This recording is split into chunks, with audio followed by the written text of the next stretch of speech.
amigos, ¿cómo están? Bienvenidos al canal Explorador. Echeveria negra. Nombre científico: Echeveria Black Prince. Nombre común: Echeveria Príncipe Negro o Echeveria negra. Familia: Crasulácea. Origen: México. Cualidad: híbrido, una de las Echeveria más cultivada por los amantes de este género. Se puede cultivar en macetas, jardineras o rocallas. Descripción: produce rosetones grandes de hasta 20 centímetros de diámetro, organizados por brillantes hojas gruesas rematadas por un pequeño pico en el centro. La coloración de la mata es púrpura rojizo más o menos oscuro con algo matiz verdoso.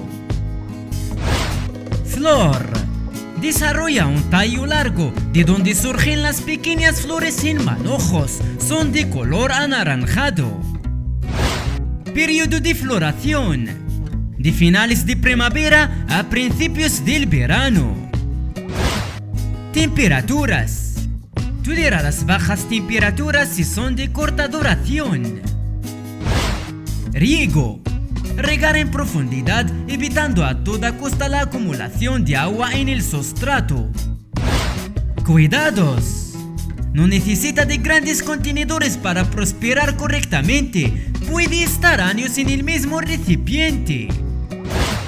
Abono: un poco de fertilizante líquido para plantas suculentas una vez al mes.